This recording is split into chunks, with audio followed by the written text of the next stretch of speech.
Hey everyone, welcome to Aphrodite's. Let's talk about Skin Aqua sunscreen marketed by Atco Laboratories Nutraceutical Division Atco Healthcare। और बहुत से लोग ना ये समझते हैं कि ये एक जापानीज प्रोडक्ट है और वहीं से मैन्युफैक्चर होकर पाकिस्तान में आता है, लेकिन कुछ डिटेल समझना जरूरी है। सो रोटो फार्मास्यूटिकल ना एक जापानीज कंपनी है जो ना अपनी स्किन केयर डिवीजन मेंथोलेटम के under sunscreen, lip care, skin care products manufacture करती है। सो बेसिकली मेंथोलेटम एक अम्ब्रेला कंपनी है जिसके अंडर सेपरेट सनस्क्रीन ब्रांड्स और लाइंस हैं such as Skin Aqua, Sunplay etcetera. So अगर आपने स्किन एक्वा पाकिस्तान से परचेज की है ना, तो उसके ऊपर क्लियरली मेंशन्ड होगा कि मैन्युफैक्चर्ड बाय रोटो मेंथोलेटम वियतनाम। और इसका ये मतलब नहीं है कि ये एक फेक प्रोडक्ट है। उल्टा जो मेंथोलेटम अम्ब्रेला के अंडर प्रोडक्ट्स है ना, वो रोटो की एक और सब्सिडरी रोटो मेंथोलेटम वियतनाम को लिमिटेड में मैन्युफैक्चर होते हैं and it is under continuous supervision of Japanese रोटो फार्मा। सो ये सब्सिडरी ना specifically south east Asian market के लिए मैन्युफैक्चरिंग करती है। सो जापान में ना स्किन एक्वा और सनप्ले दो डिफरेंट लाइंस हैं, बट वियतनामीज या साउथ ईस्ट एशियन मार्केट में सनप्ले लाइन ना पहले लॉन्च हुई थी और it became very popular and it developed a huge market share. ये ना वियतनामीज मार्केट में एक हाउस होल्ड नेम बन गया था।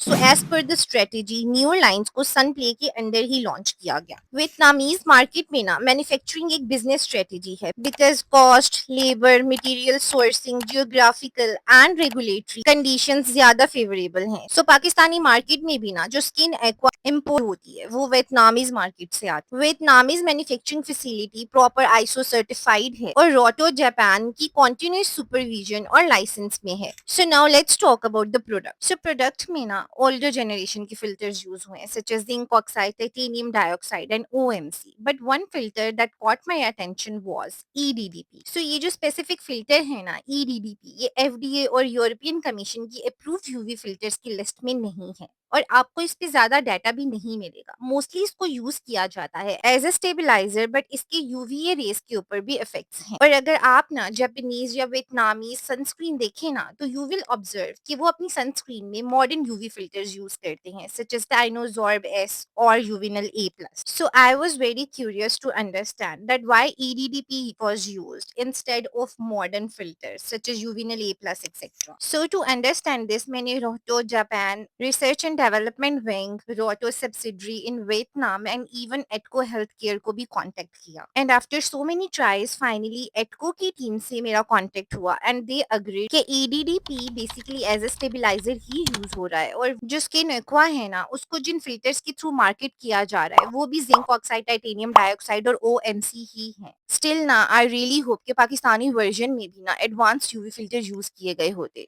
Just like Japanese and Vietnamese version. Rest मुझे ये भी कंफर्म करना था कि किन एक्वा के जो एसपीएफ 50 प्लस और पीए रेटिंग के क्लेम्स हैं क्या वो ग्लोबली एक्सेप्टेबल टेस्टिंग मेथड्स के थ्रू किए जा रहे हैं या ये क्लेम्स भी लोकल ब्रांड्स की तरह सिर्फ एम्प्टी क्लेम्स हैं। सो एटको की टीम के अकॉर्डिंग ना प्रोबेबली ये टेस्ट परफॉर्म किए गए होंगे बिकॉज जापान में भी ना आप रेंडमली जस्ट क्लेम्स थ्रो नहीं कर सकते हो और इवन वियतनामीज मार्केट में भी ना ASEAN regulations are very important, but I still need to verify it and waiting for reply from Roto Japan or Vietnam because Roto की तरफ से मुझे कोई भी डेटा प्रोवाइड नहीं किया। Because इस क्वेरी का जो रिस्पॉन्स था ना उससे मैं सेटिस्फाइड नहीं हूँ and I still stand by this claim कि अगर क्लेम्स हैं तो डेटा भी दो, प्रूव करके दिखाओ। आई रियली होप कि ब्रांड कोई प्रूफ्स प्रोवाइड कर सके because as a consumer this is our right to question कि जो हम प्रोडक्ट यूज कर रहे हैं क्या उनको बैकअप करने के लिए कोई डाटा है भी या नहीं। और ये जो क्लेम्स है ना water resistant and sweat resistance, इसके बारे में भी कोई डाटा अवेलेबल नहीं है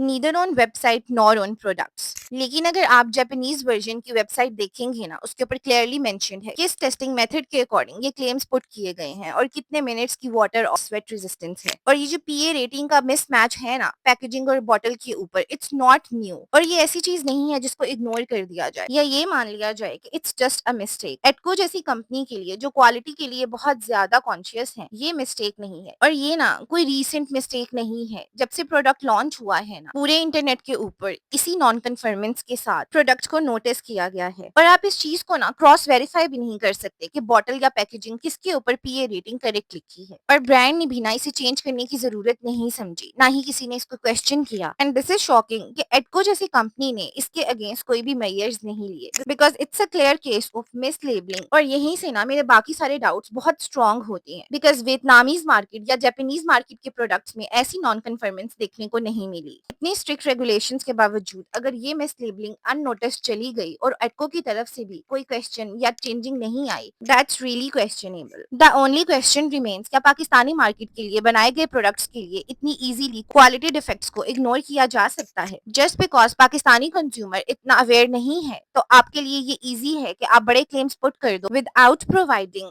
backup data to support these claim. I do trust ATCO क्योंकि ये अपनी क्वालिटी को बहुत ज्यादा सीरियसली लेते हैं। और पाकिस्तान में ना रिसेंटली सिर्फ एटको एक ऐसी कंपनी है जिसने PICS की एक्रीडिटेशन अचीव की है। और पेक्स ना बेसिकली एक इंटरनेशनली रिकॉग्नाइज्ड कंप्लायंस सिस्टम है and it is very difficult to achieve. Rest it has vitamin C, vitamin E, hydrolysed collagen, hyaluronic acid और अमीनो एसिड्स का कॉम्बिनेशन। इसमें ना सिलिका भी एडिड है जो ऑयली स्किन लोगों के लिए बहुत इफेक्टिव है क्योंकि ये ऑयल को एब्जॉर्ब करता है और एक मैट फिनिश भी देता है। और ये ना एक रनी मिल्की फॉर्मूला है, very light. Now let's talk about its cons. First of all जो क्वांटिटी है ना 25 ml विच इज 25 ग्राम, आपको सिर्फ 20 एप्लीकेशन दे सकती है if you follow 2 finger rules. But अगर आप री एप्लीकेशन करते हो या आपका फेस का सरफेस एरिया बड़ा है तो 10 एप्लीकेशन ही देगा। वियतनामीज मार्केट में ना ये 55 ग्राम्स और 80 ग्राम्स में भी अवेलेबल है। पाकिस्तान में ना 25 ग्राम्स 2055 रुपीज का अवेलेबल है।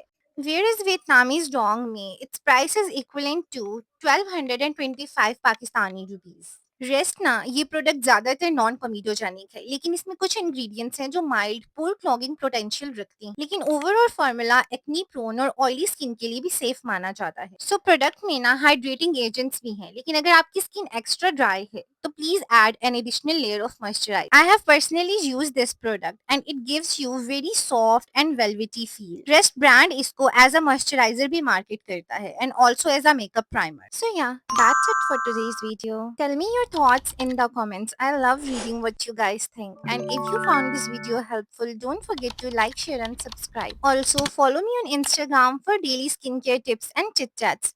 Thanks for watching. Follow for more.